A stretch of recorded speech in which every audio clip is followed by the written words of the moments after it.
आजच्या लाईव्ह सेशनमध्ये आपण एररचे प्रश्न सोडवणार आहोत। MPSC मध्ये आपल्याला खूप जास्त प्रमाणात एररचे प्रश्न पाहायला मिळतात आणि म्हणून एक प्रश्न जो असतो तो कमीत कमी 3 ते 4 सेंटेन्सेसचा बनला असतो आणि हे 3 ते 4 सेंटेन्सेस ग्रामॅटिकल करेक्ट आहेत की नाहीत हे आपल्याला चेक करायचं असतं आणि त्यामध्ये काही कॉमन मिस्टेक्स असतात, त्या सेंटेन्सेसमध्ये काही कॉमन मिस्टेक्स असतात। त्या कॉमन मिस्टेक्स जर आपल्याला ओळखता आल्यात तर सेंटेन्स आपल्याला ओळखता येतं की हे सेंटेन्स चुकीचं आहे। तर मग अशा प्रकारे आज आपण विविध MPSCच्या परीक्षेमध्ये आलेले जे एररचे प्रश्न आहेत त्या एररच्या प्रश्नाला आपण सॉल्व्ह करणार आहोत। चला सुरुवात करूया पहिल्या प्रश्नाला। पहिला प्रश्न आपल्या समोर आहे, identify the correct sentence or sentences. Identify the correct sentence or sentences. आपल्याला या ठिकाणी करेक्ट सेंटेन्स ओळखायला सांगितलेलं आहे।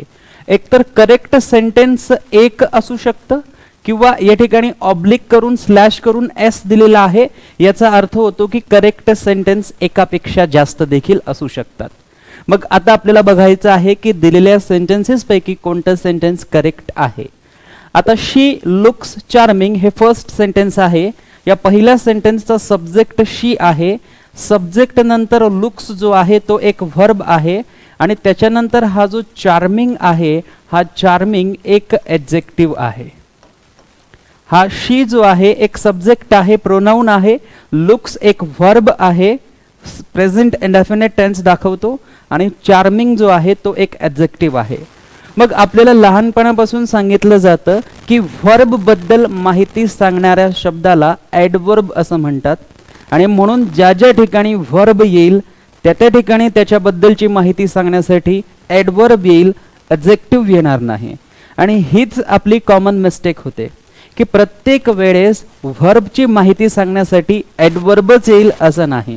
काही असे स्टेटिव्ह व्हर्ब्स आहेत की ज्यांच्या बद्दलची माहिती सांगण्यासाठी आपल्याला ॲडजेक्टिव्हचा वापर करावा लागतो आणि लुक हा त्यापैकी एक असा व्हर्ब आहे की जो व्हर्ब जरी असला त्याच्याविषयीची माहिती जरी आपल्याला सांगायची असली तर त्याच्यासाठी ॲडवर्ब लागत नाही, त्यासाठी आपल्याला ॲडजेक्टिव्ह घ्यावा लागतो। आणि म्हणून पहिल्या सेंटेन्समध्ये कसा दिसते किंवा कशी दिसते तर चार्मिंग दिसते आणि चार्मिंग हे ॲडजेक्टिव्ह आहे, हे नाउन किंवा प्रोनाउन बद्दल माहिती सांगतं, परंतु या ठिकाणी चार्मिंग हे ॲडजेक्टिव्ह आहे आणि ते लुक या व्हर्ब बद्दल माहिती सांगत आहे, कारण लुक हा एक स्टेटिव्ह व्हर्ब आहे आणि स्टेटिव्ह व्हर्ब बद्दल माहिती सांगण्यासाठी जनरली ॲडवर्ब येत नाही, ॲडजेक्टिव्ह येतो आणि म्हणून हे पहिलं सेंटेन्स जे आहे हे पहिलं सेंटेन्स ग्रामॅटिकल करेक्ट आहे।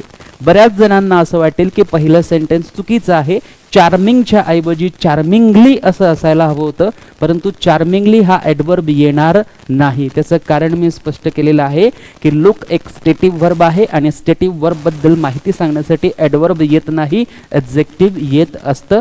या पॅटर्नवर तुम्हाला बऱ्याच वेळेस MPSCने प्रश्न विचारलेला आहे वेगवेगळ्या स्वरूपात। पुढचं सेंटेन्स बघा, Gopal is senior to you by 2 years।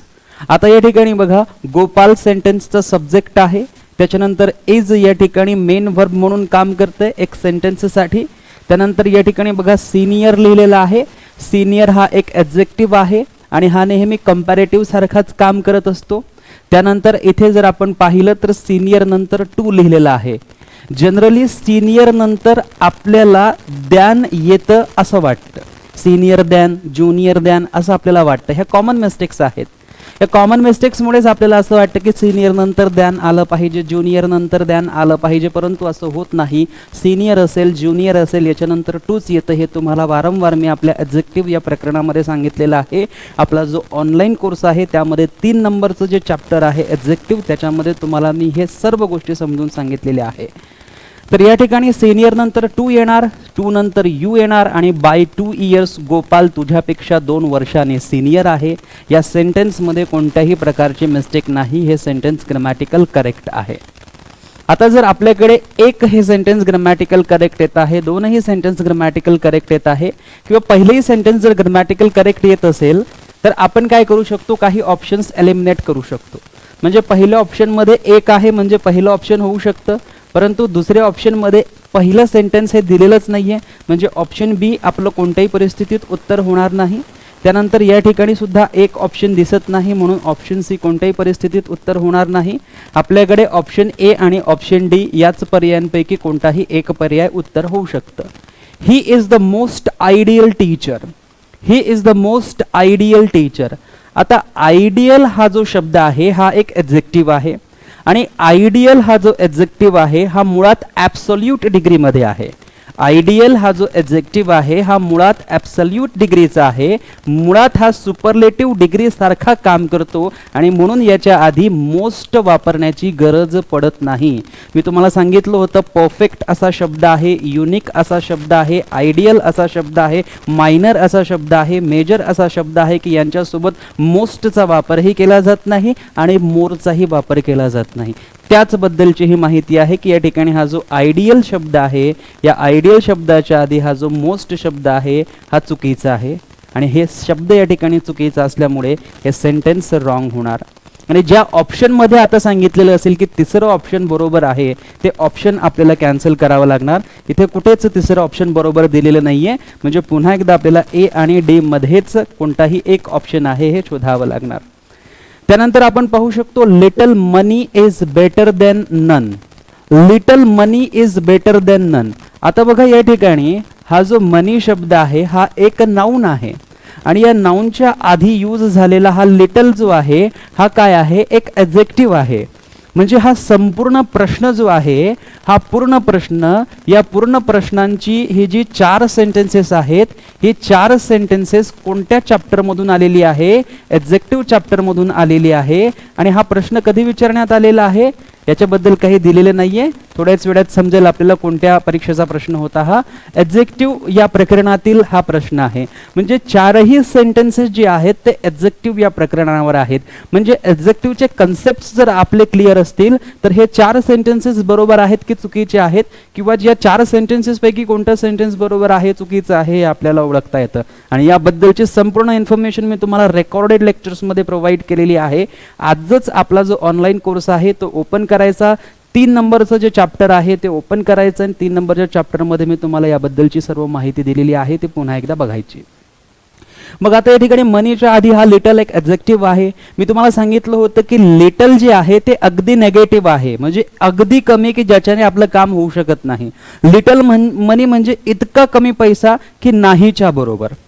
आणि अ लिटल मनी म्हणजे थोडासा पैसा. जर लिटलच्या आधी आर्टिकल ए लावलं गेलं असतं तर अ लिटल मनीचा अर्थ झाला असता थोडा पैसा की ज्याच्याने काम त्याच्याने काम होऊ शकलं असतं, ज्याच्याने आपलं काम भागलं असतं.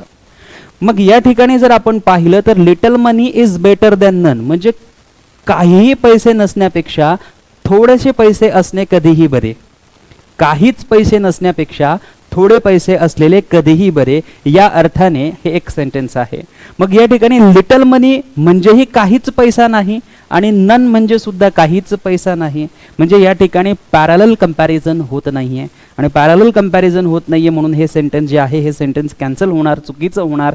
कारण या सेंटेन्समध्ये लिटलच्या आधी आर्टिकल ए असायला हवा होता आणि सेंटेन्स असायला हवं होतं a little money is better than none, म्हणजे काहीही पैसे नसण्यापेक्षा थोडेसे पैसे कधीही बरे असतात.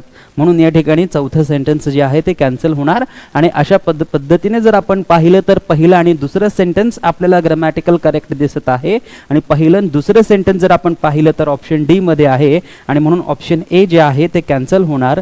सो पहिलं सेंटेन्स शी लुक्स चार्मिंग हे सेंटेन्स आपल्यासाठी करेक्ट होणार आणि Gopal is senior to you by 2 years हे सेंटेन्स आपल्यासाठी बरोबर होणार. तर हा होता पहिला प्रश्न आणि या पहिल्या प्रश्नामध्ये जे एरर्स होते किंवा जे सेंटेन्सेस दिले होते हे ॲडजेक्टिव्ह या चॅप्टरवर दिलेले होते. क्लिअर. त्यानंतर घेऊया पुढचा प्रश्न. पुढचा प्रश्न आहे identify the correct sentence or sentences. पुन्हा एकदा आपल्याकडे 4 सेंटेन्सेस आहेत आणि या 4 सेंटेन्सेसपैकी कोणतं सेंटेन्स ग्रामॅटिकल करेक्ट आहे ते आपल्याला शोधायचं आहे. आता बघा ईच ऑफ द एम्प्लॉईज या सेंटेन्सचा सब्जेक्ट बघा काय आहे, ईच ऑफ द एम्प्लॉईज. हा इतका मोठा या सेंटेन्सचा सब्जेक्ट आहे ईच ऑफ द एम्प्लॉईज. हा वर जो आहे हा व्हर्ब आहे आणि हा जो गिव आहे हा गिवन असायला पाहिजे होता आणि हा बोनस आहे. Each of the employees were given bonus. प्रत्येक एम्प्लॉईला बोनस देण्यात आला. प्रत्येक एम्प्लॉईला, प्रत्येक कर्मचाऱ्याला बोनस जो आहे तो बोनस दिला गेला. मग या ठिकाणी बघा, हा जो ईच आहे आणि हा जो ऑफ द एम्प्लॉईज आहे, याचा अर्थ नेमका काय होतो? ईच ऑफ द एम्प्लॉईज म्हणजे प्रत्येक कर्मचारी. ईच ऑफ द एम्प्लॉईज म्हणजे कर्मचाऱ्यातला प्रत्येक कर्मचारी. मग ईचचा अर्थ जर प्रत्येक होतो आणि प्रत्येक मध्ये जर आपण पाहिला तर आपल्याला एक हा शब्द ऐकू येतो. प्रत्येक, एक. प्रत्येक असेल तर ते कसं असेल? सिंग्युलर असेल. ईच असेल तर ते कसं असेल? सिंग्युलर असेल. आणि सिंग्युलर असेल म्हणून वर्ब देखील कसा असला पाहिजे? सिंग्युलर असला पाहिजे. म्हणून या ठिकाणी हा जो वर्ड आहे हा प्लुरल वर्ब आहे. हा प्लुरल वर्ब असल्यामुळे हे पहिलं सेंटेन्स जे आहे, हे पहिलं सेंटेन्स चुकीचं सेंटेन्स आहे. आपल्याला करेक्ट सेंटेन्स विचारलेला आहे, म्हणून पहिलं सेंटेन्स कोणत्याही परिस्थितीत बरोबर होऊ शकत नाही. आणि म्हणून ज्या ज्या ऑप्शनने हे सांगितलेलं असेल की पहिलं ऑप्शन बरोबर आहे, किंवा ज्या ज्या ऑप्शनमध्ये पहिलं ऑप्शन हे बरोबर दिलं असेल ते ऑप्शन आपल्याला कॅन्सल करावं लागेल. ए ऑप्शन सांगतोय आपल्याला की एक बरोबर आहे, अजिबात नाही. दोन सांगत, बी सांगत नाहीये, सी सांगत नाहीये, डी सांगतोय आपल्याला की एक ऑप्शन बरोबर आहे, म्हणजे डी सी देखील आपलं फायनल आन्सर होणार नाही.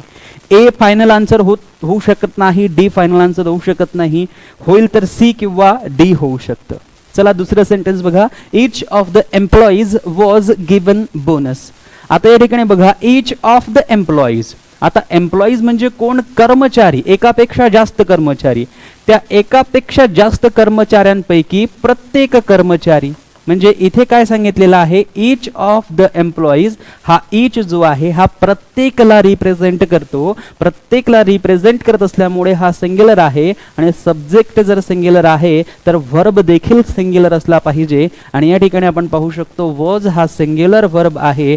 म्हणजे हे जे सेंटेन्स आहे, हे सेंटेन्स या ठिकाणी कसं आहे? अगदी बरोबर सेंटेन्स आहे. म्हणजे आपण म्हणू शकतो की सेंटेन्स 2 जे आहे किंवा सेंटेन्स 2 जे आहे ते बरोबर आहे. कोणकोणतं ऑप्शन 2 सोबत जात आहे? सी आणि बी दोन्हीही दुसऱ्या ऑप्शन्स बरोबर सोबत जात आहे. आता पुढचं सेंटेन्स बघा. Neither of the accusations is true. आता या ठिकाणी बघा, नायदर ऑफ ॲक्युजेशन्स आहेत. Neither of the accusations. Accusation म्हणजे काय? आरोप. वेगवेगळ्या प्रकारचे जे आरोप लावलेले आहेत त्या दोन आरोपांपैकी कोणताही आरोप जो आहे तो खरा नाही. मग या ठिकाणी बघा, नायदर ऑफ. नायदर म्हणजे काय? दोन पैकी एकही नाही.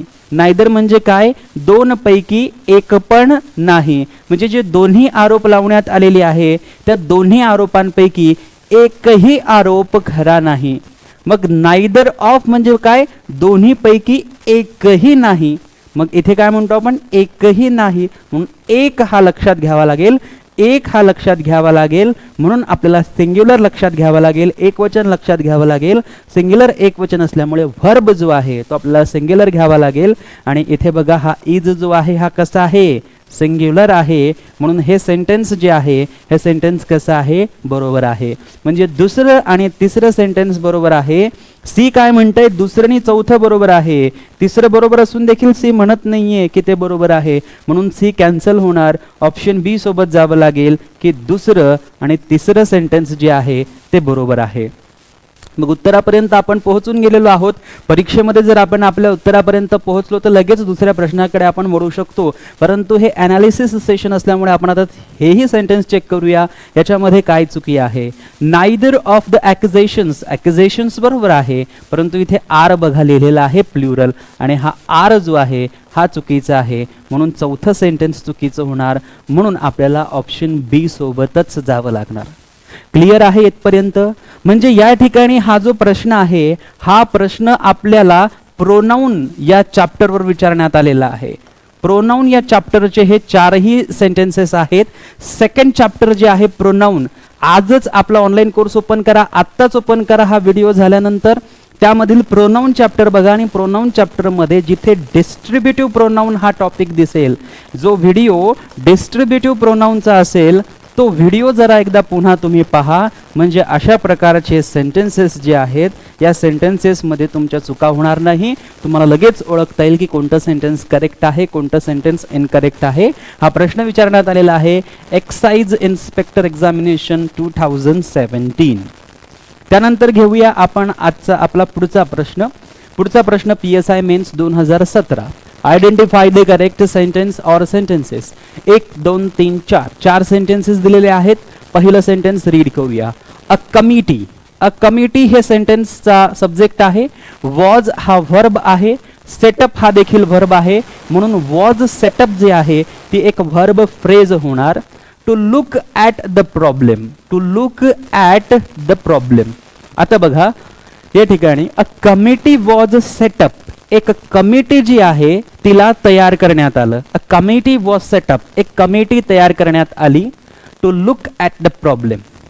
To look at the problem. बघा जेव्हा आपण एखाद्या व्यक्तीकडे बघत असू किंवा जेव्हा आपण एखाद्याला म्हणू की तिकडे बघ, इकडे बघ, याच्याकडे बघ, त्याच्याकडे बघ, तेव्हा आपण लुक नंतर ॲट हा प्रिपोजिशन वापरत असतो.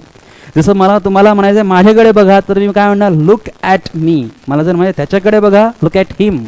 मला जर म्हणायचं तिच्याकडे बघा लुक ॲट हर. म्हणून एखाद्या व्यक्तीकडे एखाद्या व्यक्तीचं लक्ष वेधायचं असेल तेव्हा आपण लुक नंतर ॲट हे प्रिपोजिशन वापरतो. परंतु प्रॉब्लेमला पाहण्यासाठी कधीच आपण लुक नंतर ॲट हे प्रिपोजिशन वापरत नाही.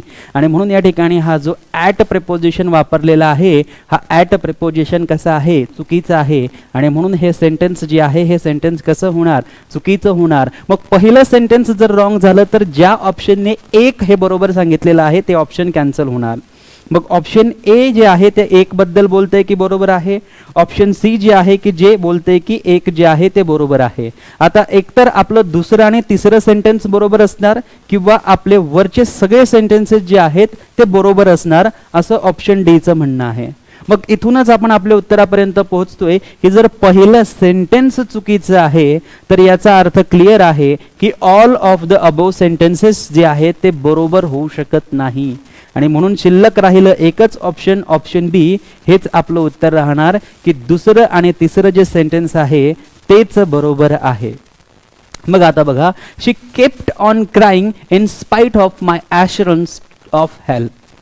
शी केप्ट ऑन क्राईंग. एखादी गोष्ट जर आपण कंटिन्यू करत असलो एखादी गोष्ट जर आपण कंटिन्यू करत असलो किंवा कोणीही एखादी गोष्ट असेल काहीही असेल जे काही तो कंटिन्यू करत असेल तर त्या कंटिन्यूच्या समानार्थी शब्द किंवा त्या कंटिन्यूच्या जागेवर आपण कीप ऑन हा फ्रेझल व्हर्ब वापरू शकतो. आणि म्हणून या ठिकाणी हा V2 केलेला आहे केप्ट ऑन क्राईंग. म्हणजे काय ती रडत गेली. शी केप्ट ऑन क्राईंग म्हणजे ती रडतच राहिली. शी केप्ट ऑन क्राईंग ती रडतच राहिली. इन स्पाइट ऑफ जरी की माय ॲश्युरन्स ऑफ हेल्प. मी तिला मदतीचं ॲश्युरन्स केलं मी तिला मदतीचं आश्वासन दिलं तरी सुद्धा ती रडत राहिली. या सेंटेन्समध्ये कोणत्याही प्रकारची मिस्टेक नाही. आणि म्हणून हे सेंटेन्स जे आहे हे सेंटेन्स ग्रामॅटिकल करेक्ट आहे.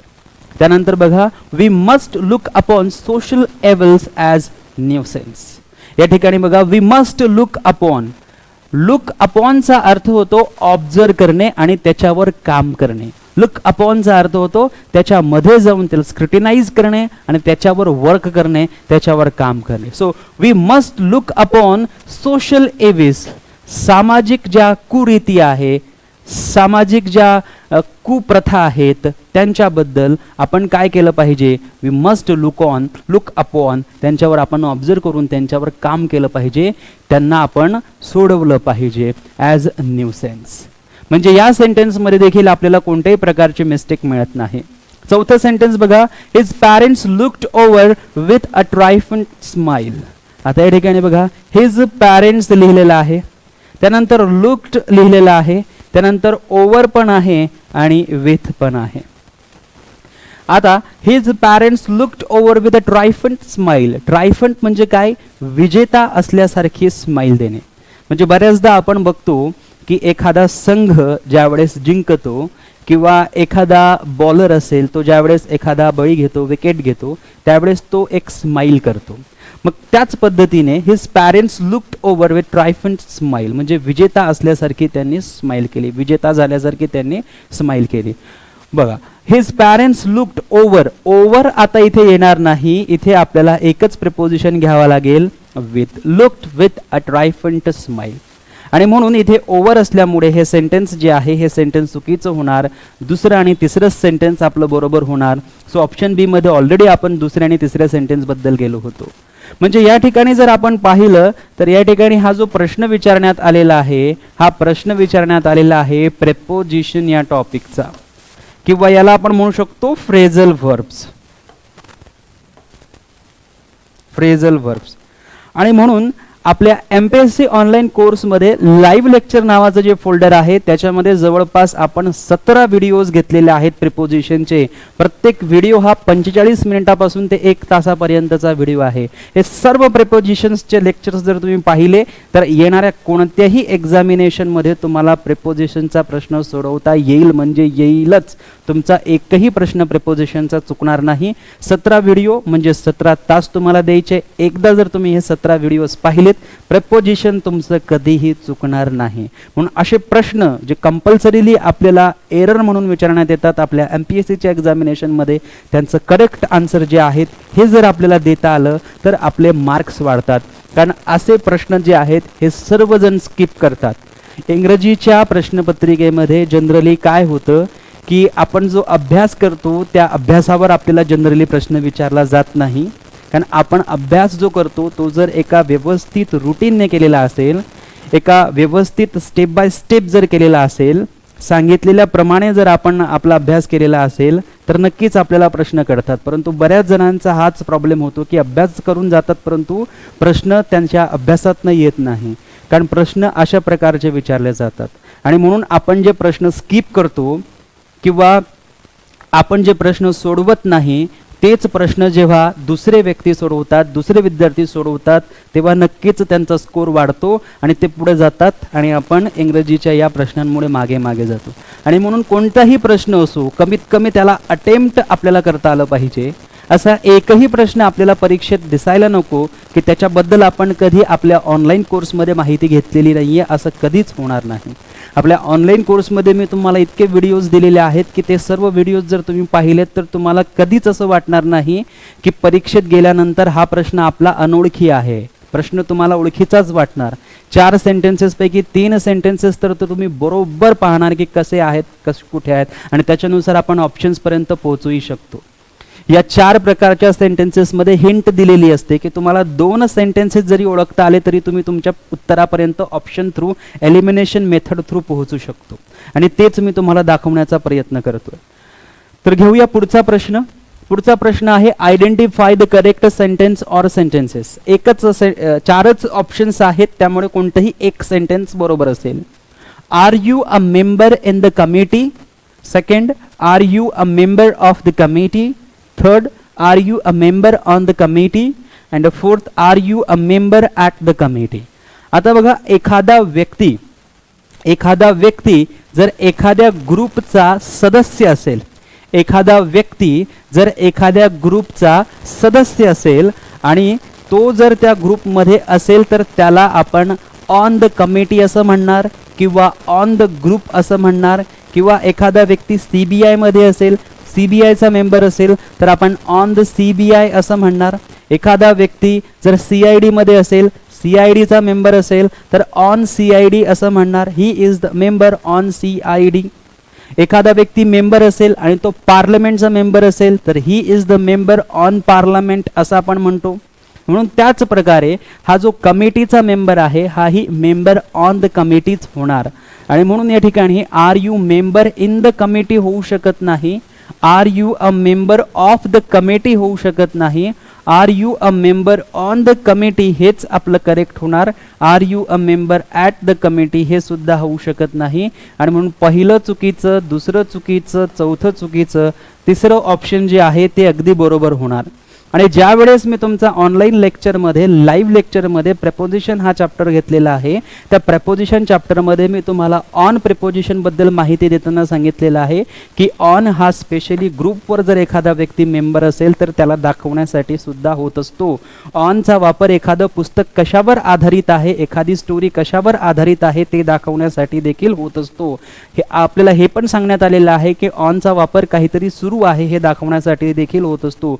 TV सुरू आहे किंवा TV सुरू कर, फॅन सुरू कर, आपण काय म्हणतो, turn on, on the fan, of the fan असं आपण म्हणत असतो. म्हणून त्या ठिकाणी ऑनचा वापर होत असतो. तर अशा प्रकारचा हा जो प्रश्न आहे हा प्रश्न देखील आपल्याला प्रेपोजिशन या चॅप्टरवर विचारण्यात आलेला आहे. हा प्रश्न देखील कोणत्या चॅप्टरवर विचारण्यात आलेला आहे? प्रेपोजिशन या चॅप्टरवर विचारण्यात आलेला आहे. आणि म्हणून परीक्षा कोणतीही असो, प्रेपोजिशन आणि आर्टिकल हे आपले डेप्थमध्येच असले पाहिजेत. डेप्थमध्ये आपली क्लॅरिटी सुद्धा असणं गरजेचं आहे. पुढचा प्रश्न बघा, identify the correct sentence or sentences. आपल्याला 4 सेंटेन्सेस दिलेली आहेत. We knew that India would win the match. आता बघा पहिलं सेंटेन्स सब्जेक्ट आहे, त्याच्यानंतर न्यू काय आहे? वर्बचा सेकंड फॉर्म, म्हणजे सेंटेन्स कुठे जात आहे? पास्ट मध्ये जात आहे. वी न्यू दॅट इंडिया, आम्हाला माहिती होतं की India Bharat would win the match, आम्हाला माहिती होतं की भारत मॅच जिंकणार. आता बघा, ज्या वेळेस आपल्या सेंटेन्सचा हा जो क्लॉज आहे वी न्यू, हा मेन क्लॉज आहे आणि दॅट पासून पुढे सुरू होणारा क्लॉज जो आहे हा सबऑर्डिनेट क्लॉज आहे. जर मेन क्लॉज पास्ट मध्ये आहे, जर मेन क्लॉज पास्ट मध्ये आहे तर त्याचा सबऑर्डिनेट क्लॉज जो आहे तो देखील पास्ट मध्ये असतो. परंतु त्याचा सबऑर्डिनेट क्लॉज जर फ्युचर दाखवण्याचा प्रयत्न करत असेल तर त्यामध्ये विल शॅलचा वापर न करता वुडचा वापर करावा लागतो, की या सेंटेन्स मध्ये हे पास्ट मध्ये आहे आणि हे फ्युचरचं इंडिकेशन करत आहे तिथे, परंतु इथे फ्युचरच्या इंडिकेशनसाठी विल न वापरता वुड वापरलेला आहे आणि हे बरोबर आहे. म्हणून हे सेंटेन्स कसं आहे? बरोबर आहे. पहिलंच सेंटेन्स बरोबर आहे. आता याच पद्धतीने आपण तीनही सेंटेन्सेस चेक करूया, की या ठिकाणी बघा वी न्यू असं लिहिलेलं आहे, म्हणजे हे सेंटेन्स पास्ट मध्ये आहे मेन क्लॉज. त्यानंतर हा दॅट जो आहे, हा दॅट काय करतोय? That India will win the match, की भारत मॅच जिंकणार. परंतु मेन क्लॉज कुठे आहे? पास्ट मध्ये. पास्ट मध्ये जर आपण एखादा फ्युचरचा अंदाज बांधलेला असेल किंवा पास्ट मध्ये एखादं फ्युचर मध्ये होणाऱ्या घटनेबद्दल आपण बोललेलो असू, तर पास्ट मध्ये जेव्हा आपण बोललेलो असू ते जेव्हा आपण आत्ता इथे लिहिणार तेव्हा त्या फ्युचर सेंटेन्सला, फ्युचरच्या सेंटेन्सला आपण विल शॅल मध्ये लिहत नाही. त्या विल शॅल ऐवजी वुड वापरला जातो, विल शॅल लिहिलं जात नाही. आणि म्हणून इथे इंडिया नंतर हा जो विल वापरलेला आहे हा चुकीचा आहे. म्हणून हे सेंटेन्स कसं होणार? चुकीचं होणार. क्लिअर? त्यानंतर आता बघा या ठिकाणी वी नो असं लिहिलेलं आहे. आता हा नो काय करतोय? आपल्याला प्रेझेंट बद्दल बोलतोय, म्हणजे वी नो असं आहे. इथे काय होतं? न्यू. इथे काय होतं? न्यू. इथे काय आहे? नो. इथे पास्ट होता, इथे काय आहे? प्रेझेंट आहे. मग आता हा मेन क्लॉज प्रेझेंट मध्ये आहे, तर हा पुढील क्लॉज जो आहे तो नेमका कोणत्या टेन्स मध्ये आहे ते आपण पाहूया. That India would win the match. आता या ठिकाणी हा जो वुड वापरण्यात आलेला आहे हा चुकीचा आहे, कारण सेंटेन्सची सुरुवात जर पास्ट मधल्या क्लॉजने झाली असती, जर सेंटेन्सची सुरुवात अशा क्लॉजने झाली असती की जो पास्ट रिप्रेझेंट करतोय आणि त्याच्यानंतर त्याचा सबऑर्डिनेट क्लॉज फ्युचर रिप्रेझेंट करतोय, तर आपण वुड घेऊ शकत होतो. परंतु या ठिकाणी ऑलरेडी प्रेझेंट आहे, तर प्रेझेंट मध्ये असताना जेव्हा आपण फ्युचरचं वाक्य बोलणार तेव्हा डायरेक्टली आपण शाल किंवा विलचा वापर करणार. आणि म्हणून या ठिकाणी इंडिया नंतर वुडचा वापर जो आहे तो चुकीचा आहे. याच्या ऐवजी इथे जर विल असतं तर आपलं सेंटेन्स बरोबर झालं असतं. म्हणजे हे सेंटेन्स कसं आहे? चुकीचं आहे. आणि त्यानंतर इथे बघूया वी न्यू, म्हणजे हे पुन्हा एकदा पास्ट मध्ये गेलं आणि पास्ट मध्ये गेल्यानंतर आपण हा पुढचा क्लॉज जो आहे सबऑर्डिनेट क्लॉज याला बघूया. That India can win the match. आता इथे जर आपण पाहिलं तर हा पास्ट मध्ये आहे आणि पुढचा जो सेंटेन्स आहे त्या सेंटेन्समध्ये कॅन वापरून हे प्रेझेंटच दाखवण्याचा प्रयत्न केलेला आहे. कॅन हे प्रेझेंट मध्ये असलेल्या कॅपॅसिटीबद्दल दाखवते, परंतु या ठिकाणी कॅन न वापरता जर कुड वापरले असते तर कुडने या ठिकाणी आपल्याला एक पास्टचा सेन्स दिला असता, कारण हा वी न्यू जो आहे हा कुठे आहे? पास्ट मध्ये आहे. कुडने पास्टचा सेन्स दिला असता, परंतु इथे कॅन प्रेझेंटचा सेन्स देत आहे, म्हणून हे सेंटेन्स देखील कसं आहे? चुकीचं आहे. तर अशा प्रकारे या सेंटेन्सेसमध्ये मिस्टेक्स असल्यामुळे sentence number 2, sentence number 3, sentence number 4 are incorrect, ते चुकीचे आहेत. फक्त only sentence 1 is grammatical correct. Clear? त्यानंतर घेऊया पुढचा प्रश्न. आता हा जो प्रश्न आहे हा प्रश्न टेन्स आणि डायरेक्ट इनडायरेक्ट स्पीचच्या भागाला एकत्र करून जोडून एकत्र करून विचारण्यात आलेला आहे. घेऊया पुढचा प्रश्न. Identify the correct sentence or sentences. The first sentence is did you ask somebody to come. Did you ask somebody to come. आता बघा सेंटेन्सची सुरुवात कशाने झाली, डिडने. सेंटेन्सचा शेवट कशाने झाला, क्वेश्चन मार्कने. म्हणजे हे कोणतं सेंटेन्स आहे, इंटरगेटिव्ह सेंटेन्स आहे. इंटरगेटिव्ह सेंटेन्सला मराठीतून काय म्हटलं जातं, प्रश्नार्थक वाक्य म्हटलं जातं.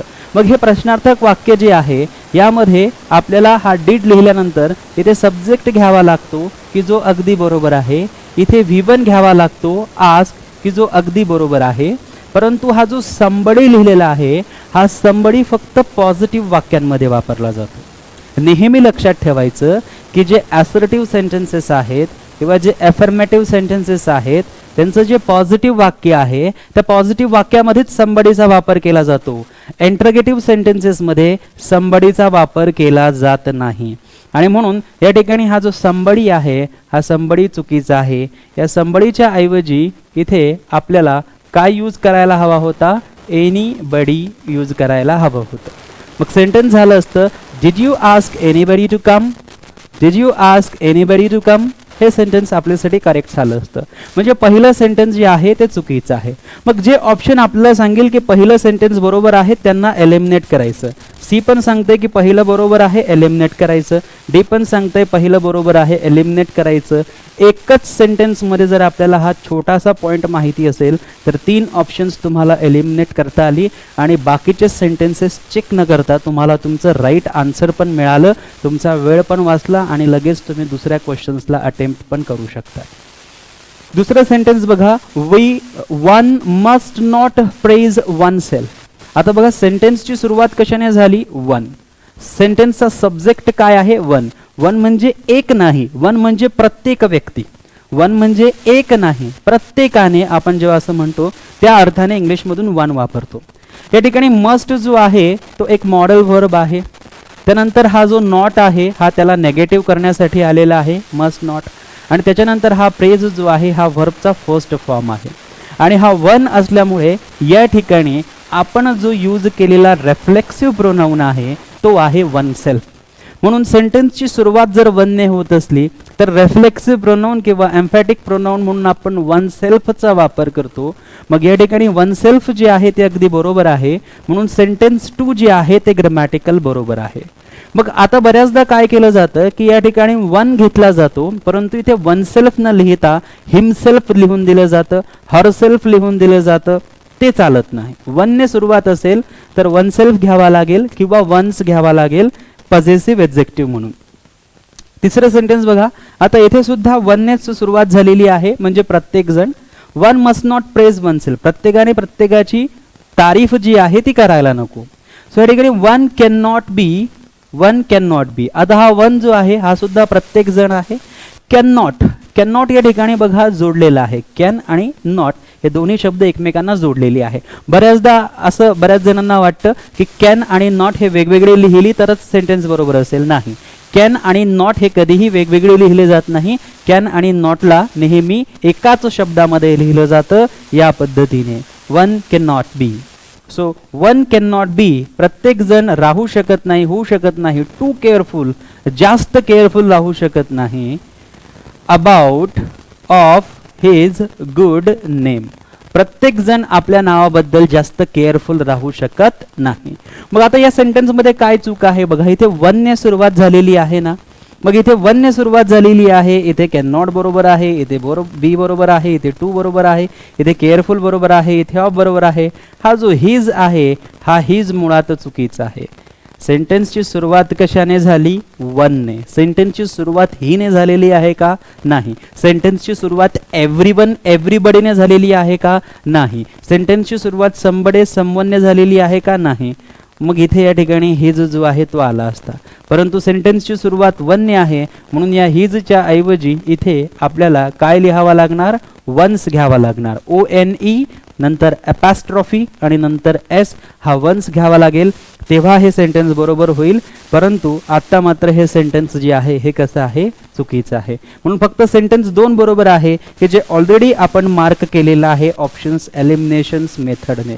तर अशा पद्धतीने आपण जर हा संपूर्ण प्रश्न पाहिला तर हा संपूर्ण प्रश्न पुन्हा एकदा कोणत्या चॅप्टरमधून येत आहे, प्रोनाउन या चॅप्टरमधून येत आहे. प्रोनाउन या चॅप्टरमध्ये आपण जर पाहिला तर याच्यातील दोन सेंटेन्सेस, पहिलं सेंटेन्स आणि तिसरं सेंटेन्स हे इनडेफिनेट प्रोनाऊन या टॉपिकवर येत आहे आणि हा टॉपिक तुम्हाला व्यवस्थितरित्या मी समजून सांगितलेला आहे. रेकॉर्डेड लेक्चर शोधायचे सर्वांनी प्रोनाऊनचे, त्यात बघायचं. आणि त्याच्यानंतर one must not praise one self हा रेफ्लेक्सिव्ह प्रोनाऊनचा भाग आहे. रेफ्लेक्सिव्ह प्रोनाऊन देखील सर्वांनी व्यवस्थित पाहायचं आहे. सो STI मेन्स 2017ला हा प्रश्न आपल्याला विचारण्यात आलेला आहे. त्यानंतर घेऊया पुढचा प्रश्न. पुढचा प्रश्न आहे identify the correct sentence or sentences. The first sentence is I have got Indira's letter yesterday. आता या सेंटेन्सची बेसिक मिस्टेक लक्षात घ्यायची आहे. सेंटेन्सचा सब्जेक्ट काय आहे? आय. सेंटेन्स नंतर काय लिहिलेलं आहे? हॅव. हॅव नंतर गॉट काय आहे? व्हर्बचा तिसरा फॉर्म. म्हणजे हे सेंटेन्स कोणतं आहे? Present perfect tense. ज्या सेंटेन्समध्ये सब्जेक्ट नंतर हॅज प्लस V3 असेल, हॅव प्लस V3 असेल किंवा हॅज नॉट प्लस V3 असेल किंवा हॅव नॉट प्लस V3 असेल, ते सेंटेन्स प्रेझेंट परफेक्ट टेन्स असेल. म्हणजे हे सेंटेन्स जे आहे I have got Indira's letter, इथपर्यंत हे सेंटेन्स प्रेझेंट परफेक्ट टेन्सचं आहे. म्हणजे प्रेझेंट मध्ये परफेक्ट, परफेक्ट म्हणजे पूर्ण, प्रेझेंट मध्ये पूर्ण झालेली आहे अशी ऍक्शन. मग जी ऍक्शन प्रेझेंट मध्ये पूर्ण झालेली आहे तिच्याबद्दल या ठिकाणी आलेला हा जो यस्टरडे आहे हा शब्द मुळात चुकीचा आहे. म्हणून प्रेझेंट परफेक्ट टेन्सच्या कोणत्याही सेंटेन्स सोबत पास्ट ओरिएंटेड असलेला कोणताही शब्द लिहिता येत नाही. म्हणून हा पहिला सेंटेन्स जो आहे हा चुकीचा आहे. सो पहिलं सेंटेन्स जे जे ऑप्शन्स आपल्याला सजेस्ट करत आहे ते ऑप्शन्स आधी एलिमिनेट करून घ्या. So option A and option D वर एलिमिनेटेड. त्यानंतर बघा दुसरं sentence I saw him at the Bhusawal station last month. आता बघा इथे आय हा सब्जेक्ट आहे, सॉ जो आहे तो काय आहे? वर्बचा सेकंड फॉर्म आहे. वर्बचा सेकंड फॉर्म आहे म्हणजे सेंटेन्स पास्ट मध्ये आहे. पास्ट मध्ये आहे, V2 पास्ट इंडेफिनेट टेन्स दाखवतो. I saw him at Bhusawal station, मी त्याला भुसावल स्टेशन वर पाहिलं. I saw him at the Bhusawal station, मी त्याला भुसावल स्टेशन वर पाहिलं. कुठे? कधी? Last month. कधी पाहिलं? मागच्या महिन्यात. लास्ट मंथ, मागच्या महिन्यात मी त्याला भुसावल रेल्वे स्टेशनला पाहिलं. मग या ठिकाणी हे सेंटेन्सही पास्ट मध्ये आहे आणि हा जो शब्द दिलेला आहे, हा जो ॲडव्हर्बियल फ्रेज आहे लास्ट मंथ, हाही पास्टलाच इंडिकेट करतोय आणि म्हणून हे सेंटेन्स जे आहे हे सेंटेन्स ग्रामॅटिकल बरोबर आहे. म्हणून ज्या ऑप्शनमध्ये 2 बरोबर सांगितलं असेल त्याच्यासोबत जायचं. इथे 2 बरोबर सांगितलेलं आहे, इथे म्हणतोय की तिसरंच बरोबर आहे, म्हणून हे ऑप्शन होऊ शकत नाही. मग आता आपल्याला कळतंय की दुसरंच ऑप्शन बरोबर आहे. हे सेंटेन्स चेक न करता आपण आपला पुढचा प्रश्न जो आहे तो अटेम्प्ट करू शकतो. परंतु अनालिसिस सेशनमध्ये मी तुम्हाला सगळ्या सेंटेन्सेस बद्दल माहिती सांगणार. आता इथे बघा, you have met Fatima at the station. You बरोबर आहे, हॅव बरोबर आहे, त्याच्यानंतर मेट हा V3 म्हणून बरोबर आहे आणि फातिमा जो आहे तोही बरोबर आहे. यू हॅव मेट फातिमा, तू फातिमाला भेटलेला आहे. आता have plus V3 present perfect tense, हा देखील कोणता टेन्स आहे? Present perfect tense. मग आता इथे बघा काय लिहिलेलं आहे? At the station. कोणीही कुठेही कुणाला प्रेझेंट मध्ये भेटू शकतं, त्याच्याबद्दल काहीच वाद नाही. So you have met Fatima at the station, तो फातिमाला स्टेशनवर भेटलेला आहे, हे सेंटेन्स आहे. या सेंटेन्समध्ये कोणतेही नेगेटिव्ह गोष्ट नाही, या सेंटेन्समध्ये प्रश्नासारखंही काही नाही. मग हा सेंटेन्स जर प्रश्नार्थक वाक्य नाही तर हा जो क्वेश्चन मार्क या ठिकाणी देण्यात आलेला आहे, या क्वेश्चन मार्कचं नेमकं कारण काय?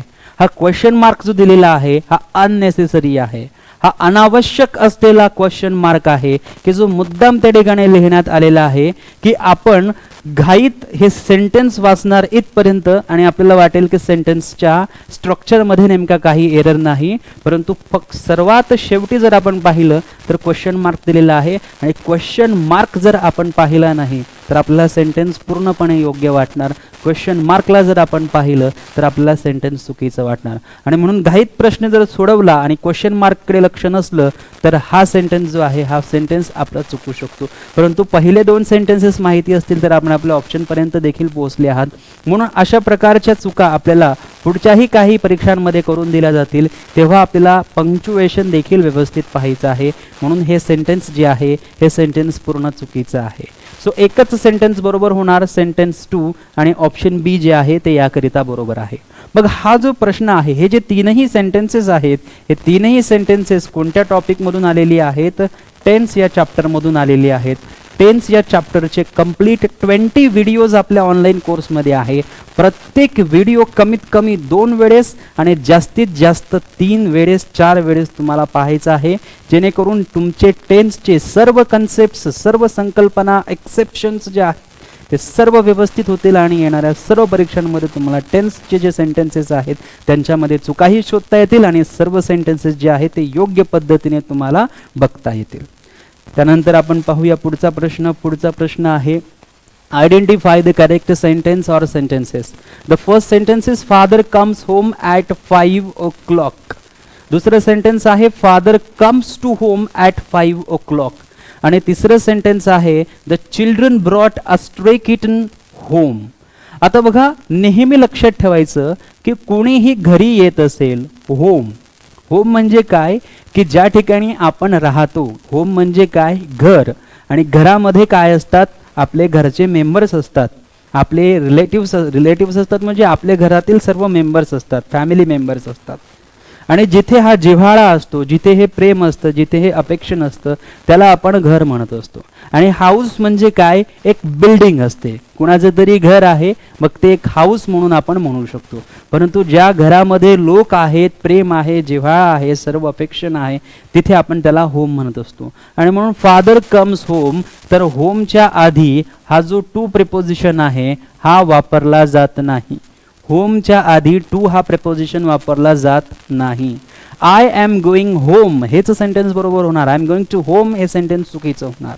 आय एम गोइंग होम हेच सेंटेन्स बरोबर होणार. I am going to home हे सेंटेन्स चुकीचं होणार. म्हणून होमच्या आधी टू हा प्रिपोजिशन येत नाही. सो या सेंटेन्समध्ये वापरलेलाच नाही, म्हणजे हे सेंटेन्स ग्रामॅटिकल बरोबर आहे.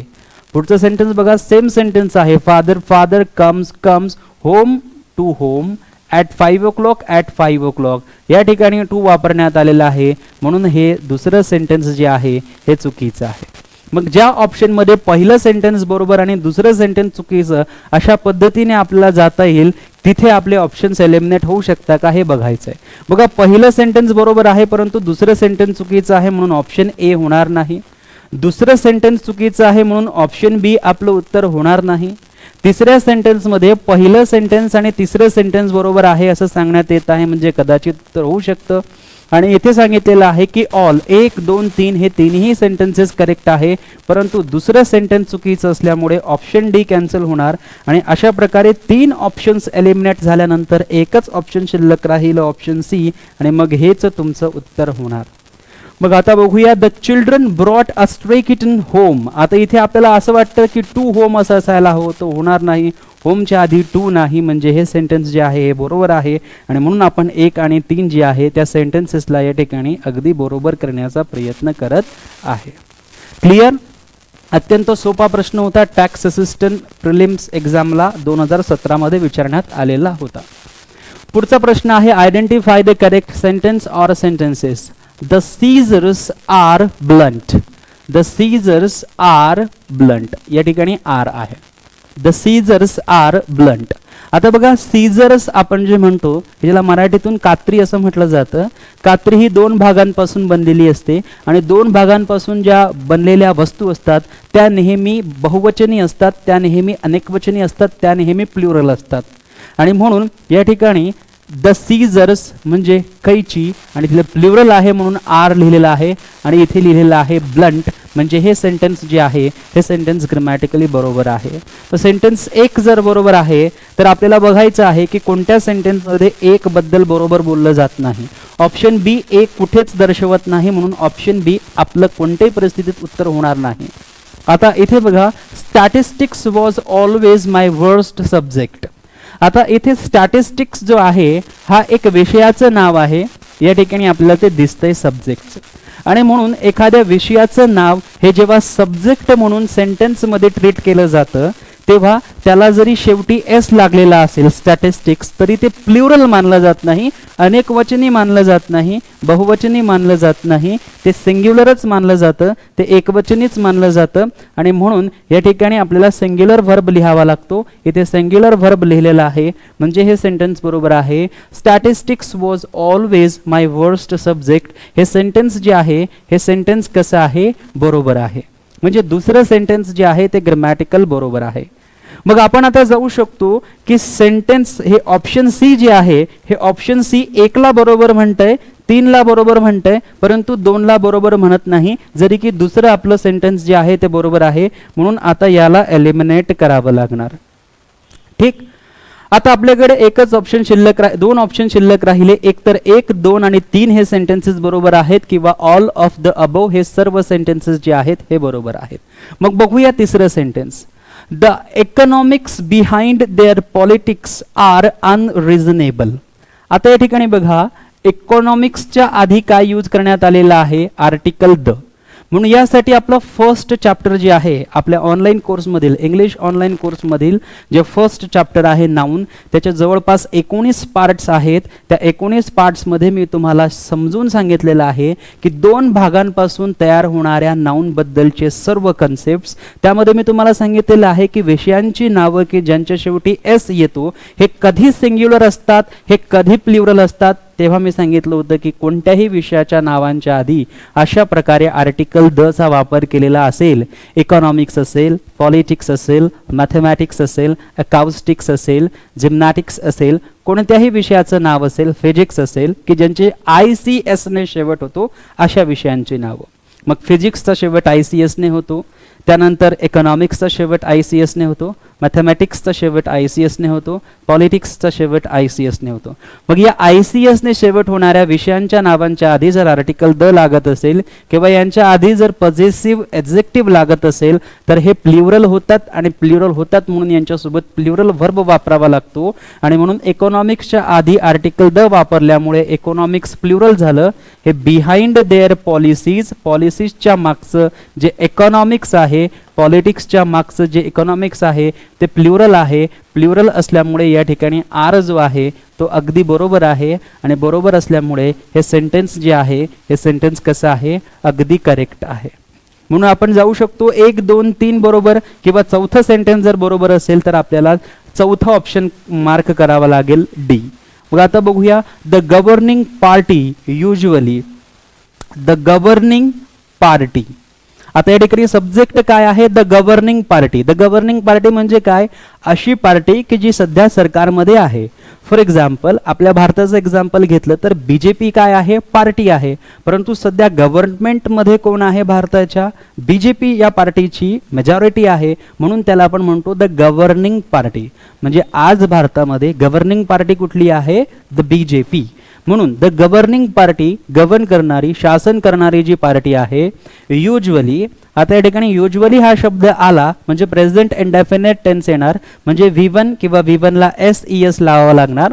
मग या ठिकाणी हा डू जो आहे हा V1 आहे, फर्स्ट फॉर्म आहे. परंतु आपण जर पाहिलं the governing party, the governing party किती आहे, 1 आहे. कोणती आहे, BJP. पार्टी जर 1 असेल, सिंग्युलर जर आपला सब्जेक्ट असेल, पार्टी 1 आहे म्हणजे सब्जेक्ट सिंग्युलर आहे, सब्जेक्ट सिंग्युलर आहे म्हणजे व्हर्ब देखील सिंग्युलर पाहिजे. मग या ठिकाणी हा जो डू आहे हा व्हर्ब प्लुरल आहे. याला सिंग्युलर करण्यासाठी आपल्याला ES लावावा लागणार, म्हणजेच आपल्याला व्हर्बला S किंवा ES लावावा लागतो. म्हणजे या ठिकाणी डूच्या ऐवजी काय असायला हवा होता, डज असायला हवा होता. The governing party usually does असं पाहिजे होतं. The governing party usually does असं पाहिजे होतं, डू असं येणार नाही. आणि म्हणून हे सेंटेन्स जे आहे हे सेंटेन्स चुकणार. हे सेंटेन्स चुकता बरोबर ऑप्शन डी जे आहे ते एलिमिनेट होणार. एक ऑप्शन शिल्लक राहणार, ऑप्शन ए, की सेंटेन्स 1 बरोबर, सेंटेन्स 2 बरोबर, सेंटेन्स 3 बरोबर, सेंटेन्स 4 गव्हर्निंग पार्टी सिंग्युलर आहे म्हणून त्याच्यासोबत डू येणार नाही, डज येईल. म्हणून चौथं सेंटेन्स चुकलं म्हणून ऑप्शन 1 आपलं बरोबर आलं. क्लिअर. टॅक्स सिस्टम 2017ला पुन्हा एकदा हाच प्रश्न जो आहे हा विचारण्यात आलेला आहे. असे प्रश्न खूप विचारले जातात. जवळपास आतापर्यंत जर आपण रेकॉर्ड पाहिले तर असे जवळपास 500 ते 600 प्रश्न आतापर्यंत आपल्याला विचारण्यात आलेली आहे वेगवेगळ्या परीक्षांमध्ये. त्यांचं काउंट जर केलं तर सर्व प्रश्नांना जर आपण काउंट केलं तर त्यांचा आकडा हा 500 प्रश्नांच्या वर जातो. त्यातलेच आज काही मोजके 15 प्रश्न घेऊन आलेलो आहे. मला असं वाटतं की जवळपास आपले अर्ध्या तासाच्या वर फक्त प्रश्न किती झालेले आहेत, 9 प्रश्न. अर्धा तास झालेला असेल मला असं वाटतं, आणि या अर्ध्या तासामध्ये आपले 9च प्रश्न झालेले आहेत. तसं काही नाही, प्रत्येक सेंटेन्स आणि प्रत्येक शब्दाबद्दल तुम्हाला मी माहिती सांगतोय, प्रत्येक सेंटेन्स तुम्हाला स्क्रिटिनाइज करून देत आहे म्हणून इतका वेळ लागतोय. आणि जर मॅरेथॉन सुरू केलं की हे बरोबर हे 2 चुकीचे, हे उत्तर पुढे गेले, त्याला काय अर्थ नाही ना. मग प्रत्येक सेंटेन्सला आपल्याला स्क्रिटिनाइज करायचं आहे, प्रत्येक सेंटेन्सचं आपल्याला पोस्टमॉर्टम करायचं आहे. तेव्हा कुठे जाऊन आपल्याला एक अंदाज येतो की प्रश्न हा कशा प्रकारे चुकवला जातो, किंवा प्रश्न हा कशा प्रकारे फॉर्म केला जातो, किंवा कोणतं सेंटेन्स हे कोणत्या चॅप्टर किंवा कोणत्या टॉपिकमधून विचारण्यात आलेलं आहे. आणि हेच पुन्हा रिपीट होतं, फक्त पॅटर्न हाच राहतो, म्हणजे याच्या मागे असलेला कन्सेप्ट जसाच तसा राहतो. सेंटेन्सचं स्वरूप बदलतं, म्हणजे सेंटेन्समध्ये असलेले शब्द बदलतात, बाकी कन्सेप्ट जो आहे तो स्थिर राहतो. म्हणून एकदाचे कन्सेप्ट आपण समजून घेतले की आपल्याला परीक्षा MPSCची असो, सरळ सेवेची असो, SSC CGL असो, इव्हन बँकिंगची एक्झामिनेशन असो, आपल्याला कोणत्याही प्रकारची अडचण येत नाही. त्यानंतर घेऊया पुढचा प्रश्न. I am not understanding this letter. I am not understanding this letter. आता या ठिकाणी बघा, अंडरस्टँड हा जो शब्द आहे हा एक व्हर्ब आहे. अंडरस्टँड हा जो शब्द आहे हा एक व्हर्ब आहे. व्हर्ब मध्ये हा स्टेटिव्ह व्हर्ब आहे, स्टेट दाखवणारा व्हर्ब आहे, एक सेन्स दाखवणारा व्हर्ब आहे, स्टेटिव्ह व्हर्ब आहे. आणि म्हणून याच्यासोबत कधीही कोणत्याही कंटिन्युअस टेन्समध्ये ING वापरता येत नाही. किंबहुना हे स्टेटिव्ह व्हर्ब्स जे आहेत हे कोणत्याही कंटिन्युअस टेन्समध्ये वापरले जात नाही, कारण कंटिन्युअस टेन्समध्ये स्टेटिव्ह वर्ब्सला ING लावता येत नाही, आणि त्यांना ING लावता येत नाही म्हणून त्यांना कोणत्याच कंटिन्युअस टेन्समध्ये वापरता येत नाही. आणि म्हणून अंडरस्टँडिंग हा शब्द या ठिकाणी ING म्हणून प्रस्तुत केलेला आहे, अत्यंत चुकीचं आहे. आणि म्हणून सेंटेन्स 1 जे आहे हे कॅन्सल होणार. याबद्दलची सर्व माहिती मी तुम्हाला आपल्या ऑनलाईन कोर्समधील असलेल्या टेन्स या चॅप्टरमध्ये दिलेली आहे. टेन्स या चॅप्टरमध्ये तुमचे 19 भाग आहेत, 19 पार्ट्स आहेत. आणि या 19 पार्ट्समध्ये प्रत्येक व्हिडिओ हा जवळपास 45 मिनिटाचा आहे, काही 30 मिनिटांच्या वर आहे, काही 1 तासाचे व्हिडिओज आहेत. आणि याच्यामधून तुमचे टेन्सचे सर्व कन्सेप्ट क्लिअर होतात. हे सर्व मी त्या ठिकाणी तुमचं घेतलेलं आहे. त्यामुळे ज्यांनी ऑनलाईन कोर्स लावलेला आहे, ज्यांची स्मरणशक्ती चांगली आहे, त्यांना हे सगळं रिकॉल होत असेल आणि त्यांना या सर्व प्रश्नांचा फायदा होत असेल. आता घेऊया पुढचा प्रश्न. She arrived at the theatre at 6 PM but the film had already started. या ठिकाणी या प्रश्नामध्ये STI मेन्स 2018चा प्रश्न आहे. शी अराइव्ड असं असेल. त्याच्यानंतर आहे if I get any news. हा आय जो असला पाहिजे हा आय कॅपिटल असला पाहिजे. या स्पेलिंग मिस्टेक्स आहेत, टायपिंग टीमने याच्याकडे थोडंसं लक्ष द्यायचं आहे. Okay, so she arrived at the theatre at 6 PM but the film had already started. आता बघा, शी अराइव्ड ती आली, तिचं आगमन झालं, ॲट द थिएटर थिएटरमध्ये. इथपर्यंत सेंटेन्समध्ये कोणत्याही प्रकारचा एरर नाही. सो शी सेंटेन्सचा सब्जेक्ट आहे, अराइव्ड हा सेंटेन्सचा हा व्हर्ब आहे, सेकंड फॉर्म आहे. ॲट द थिएटर, थिएटरसाठी आपण ॲटचा वापर करतो आणि थिएटरसाठी आपण दचा आर्टिकल वापरतो. At 6 PM, at 6 PM. आणि इथे दिलेला आहे बट, हा आहे एक कंजंक्शन. आता हे एक छोटंसं sentence, she arrived at the theatre at 6 PM. ती 6 वाजता थिएटरमध्ये आली. बट द फिल्म, परंतु फिल्म हॅड ऑलरेडी स्टार्टेड. परंतु फिल्म जी आहे ती ऑलरेडी सुरू होऊन गेलेली होती. मग आता मी तुम्हाला टेन्सच्या चॅप्टरमध्ये सांगितलेलं आहे की पास्टमध्ये घडलेल्या 2 ॲक्शन्स आहेत. जी पास्टमध्ये घडलेली पहिली ॲक्शन आहे, पहिली ॲक्शन जी खूप आधी घडली पास्टमध्ये, त्याला हॅड प्लस V3 ने दाखवलं जातं.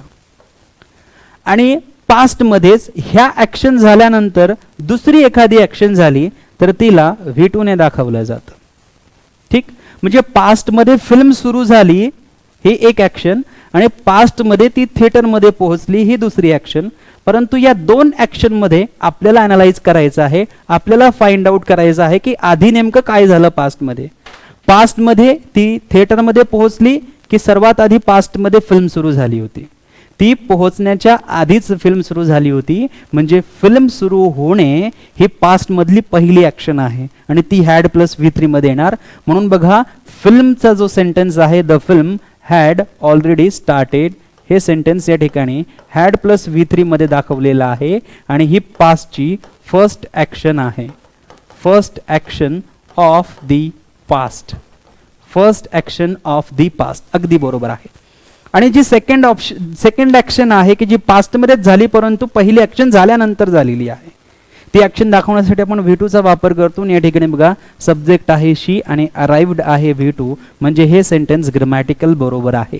आणि दुसरं सेंटेन्स ग्रामॅटिकल बरोबर आहे, म्हणून ऑप्शन ए जे आहे ते आपलं बरोबर उत्तर होऊ शकत नाही. ऑप्शन 1 चुकीचं आहे, तरी सी म्हणतं 1 बरोबर आहे, म्हणून सी एलिमिनेट होणार. त्यानंतर ऑल ऑफ दी अबो होऊ शकत नाही, कारण ऑप्शन सेंटेन्स 1 जे आहे ते कॅन्सल होणार, चुकीचं आहे, म्हणून डी कॅन्सल होणार. एकच ऑप्शन शिल्लक राहिलं 2 आणि 3. मग तिसरं सेंटेन्स बरोबर आहे, चेक करूया. If I get any news, जर मला एखादी बातमी कळाली किंवा मला एखादी बातमी मिळाली, आय विल टेल यू, तर मी तुला सांगणार.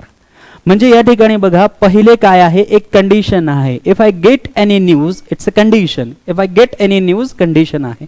इफ दॅट कंडिशन फुलफिल्ड, की मला जर न्यूज मिळाली तर त्याच्यानंतर एक रिझल्ट त्या ठिकाणी येईल आणि रिझल्ट काय आहे, आय विल टेल यू. म्हणजे ही काय आहे, एक कंडिशन आहे आणि हा काय आहे, एक रिझल्ट आहे. कंडिशन नेहमी इफ या शब्दाने किंवा अनलेस या शब्दाने दाखवली जाते आणि कंडिशन दाखवत असताना एकतर प्रेझेंट इंडेफिनेट टेन्सचा वापर केला जातो किंवा पास्ट इंडेफिनेट टेन्सचा वापर केला जातो किंवा पास्ट परफेक्ट टेन्सचा वापर केला जातो. बाकी तर कोणत्याही टेन्सचा वापर कंडिशन दाखवताना केला जात नाही. आणि म्हणून हे सेंटेन्स बरोबर आहे, म्हणून 2 and 3 ऑप्शन बी जे आहे ते आपल्यासाठी बरोबर होणार. तर हा झाला आपला STI मेन्स 2018 मध्ये विचारण्यात आलेला प्रश्न क्रमांक 10 आजचा. त्यानंतर पुढचा प्रश्न पाहूया. पुढचा प्रश्न आहे आयडेंटिफाय द करेक्ट सेंटेन्स और सेंटेन्सेस, राज्यसेवा 2018 ला विचारण्यात आलेला प्रश्न. रॉबिन्सन्स आर अवे दिस वीकेंड. आता बघा हे रॉबिन्सन्स काय आहे, एक व्यक्तीचं नाव आहे रॉबिन्सन्स. ठीक, तर रॉबिन्सन्स हे जर एका व्यक्तीचं नाव आहे, त्याच्या शेवटी एस आहे, तर आपल्याला असं वाटतं की हे रॉबिन्सन्स एकापेक्षा जास्त आहेत आणि म्हणून आपण या ठिकाणी काय वापरतो, आर वापरतो. परंतु रॉबिन्सन्स हे एका व्यक्तीचं नाव आहे आणि व्यक्तीचं नाव असेल तर ते प्रॉपर नाउन असेल आणि त्याच्यासोबत नेहमी सिंग्युलर व्हर्ब वापरला जातो, आर वापरला जाणार नाही. पहिलं सेंटेन्स जे आहे ते चुकीचं होणार, म्हणून ऑप्शन 1 जे आहे ए जे आहे ते चुकीचं होणार. आणि डी जे म्हणतो आहे की सगळेच बरोबर आहे, तर तेही होणार नाही. म्हणजे एकतर उत्तर आपलं सी होणार किंवा एकतर उत्तर आपलं बी होणार. Computers are an important research tool. आता बघा या ठिकाणी सब्जेक्ट काय आहे, कम्प्युटर्स. कम्प्युटर्स काय आहेत, एकापेक्षा जास्त संगणक. इथे काय दिलेलं आहे, आर, म्हणजे कम्प्युटर्स आहेत, संगणक आहेत. काय आहेत संगणक, इम्पॉर्टंट रिसर्च टूल. आता बघा जर इथे आपण एकापेक्षा जास्त कम्प्युटर्स बद्दल बोलतोय, त्याच्यानंतर त्याच्यासाठी व्हर्ब देखील आर हा प्लुरल घेतोय, अनेकवचनी घेतोय, म्हणजे कम्प्युटर्स हा सब्जेक्टही अनेकवचनी प्लुरल, आर हा व्हर्बही अनेकवचनी प्लुरल आणि नेमकं त्याचा जो सब्जेक्ट कॉम्प्लिमेंट आहे तो इम्पॉर्टंट रिसर्च आणि हा जो टूल आपण या ठिकाणी घेत आहे हा टूल्स घ्यायला हवा होता, तो टूल घेत आहोत, म्हणून हे सेंटेन्स जे आहे हे सेंटेन्स चुकीचं आहे. क्लिअर. दुसरी महत्वाची गोष्ट की तुम्ही इथे कम्प्युटर्स हे प्लुरल घेत आहात, त्यानंतर त्याचा व्हर्ब जो आहे तोही प्लुरल घेत आहात, त्याचं कॉम्प्लिमेंट जे होत आहे ते कॉम्प्लिमेंट घेत असताना तुम्ही या ठिकाणी सिंग्युलर ॲन म्हणजे सिंग्युलर नाउनसाठी यूज होणारा ॲन हा आर्टिकल घेऊ शकत नाही. ही देखील या सेंटेन्सची सर्वात मोठी चूक आहे, म्हणून सेंटेन्स 2 जे आहे ते चुकीचं होणार. मग सेंटेन्स 2 जे आहे ते ऑप्शन बी मध्ये आहे, ते कॅन्सल होणार. मग आता इथे एकच कळतं की ऑप्शन सी जे आहे की जे तिसरं सेंटेन्स बरोबर आहे असं सांगतं, तेच आपलं ऑप्शन बरोबर होणार. मग इथे बघा ही शुक विथ फिअर. आता बघा बऱ्याचदा आपल्याला आपण कोणत्या तरी सिच्युएशनला घाबरतो आणि घाबरल्यानंतर आपल्याला थरथरायला होतं. मग ते शुक म्हणजेच काय, थरथरणे. तो घाबरल्याने, ही शुक विथ फिअर, तो घाबरल्यामुळे काय करत होता, थरथरला होता. ठीक. मग ही शुक V2 आहे. ही नंतर शुक काय आहे, V2 आहे. त्याच्यानंतर विथ आहे आणि फिअर आहे. तो घाबरल्याने किंवा फिअरने, घाबरटपणामुळे तो काय झाला, थरथरला. या सेंटेन्समध्ये कोणत्याही प्रकारचा एरर मिळत नाही, म्हणून सेंटेन्स 3 बरोबर होणार. म्हणून यासोबत आपल्याला जावं लागेल ऑप्शन 3 सोबत. क्लिअर. यानंतर घेऊया पुढचा प्रश्न. पुढचा प्रश्न आहे identify the correct sentence or sentences. If it rains we will cancel the match. If it rained we would cancel the match. If it will rain we will cancel the match. आत्ताच मी तुम्हाला सांगितलं की कोणतंही काल्पनिक sentence असेल, कोणतंही imaginary sentence असेल, तर ते इमॅजिनरी सेंटेन्स दाखवण्यासाठी आपण इफ किंवा अनलेसचा वापर करतो. आणि म्हणून या ठिकाणी काल्पनिक वाक्य जे आहे ते इफने सुरू झालेलं आहे, ते इफने सुरू झालेलं आहे, हेही इफने सुरू झालेलं आहे. परंतु काल्पनिक वाक्य जेव्हा इफने सुरू होतं तेव्हा त्यासोबत एकतर प्रेझेंट इंडेफिनिट टेन्स किंवा पास्ट इंडेफिनिट टेन्स किंवा पास्ट परफेक्ट टेन्स या 3 टेन्सेसलाच यूज केलं जातं. इतर कोणत्याही टेन्सेसला इफच्या क्लॉजमध्ये यूज केलं जात नाही. आणि म्हणून पहिल्या सेंटेन्समध्ये जर आपण पाहिलं तर इट रेन्स हे प्रेझेंट इंडेफिनिट टेन्स आहे. दुसऱ्या सेंटेन्समध्ये जर पाहिलं तर इट रेन्ड R-A-I-N-E-D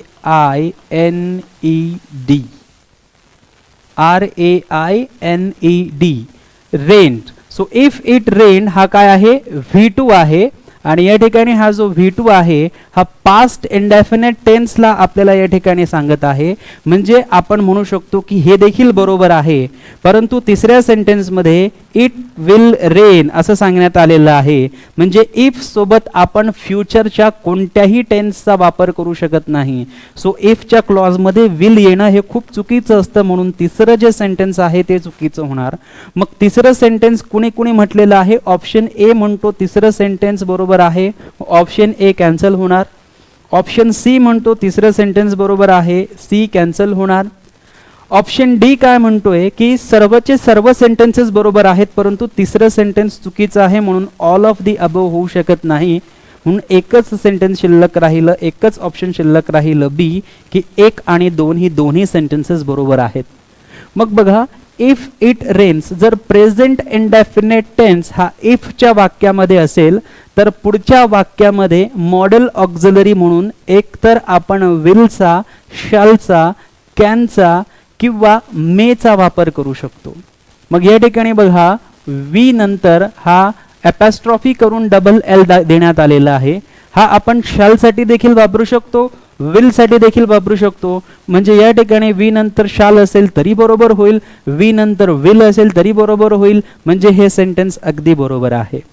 परंतु इफच्या सेंटेन्समध्ये जर पास्ट इंडेफिनिट टेन्स V2 वाला सेंटेन्स असेल तर मग पुढील क्लॉजमध्ये शाल येणार नाही, विल येणार नाही, कॅन येणार नाही, मे येणार नाही. पुढील सेंटेन्समध्ये एकतर शुड येईल, पुढील सेंटेन्समध्ये एकतर वुड येईल, पुढील सेंटेन्समध्ये एकतर कुड येईल किंवा पुढील सेंटेन्समध्ये एकतर माईट येईल. मग या ठिकाणी बघा, हा जो वी आहे याच्यानंतर ॲपॉस्ट्रॉफी करून हा डी देण्यात आलेला आहे.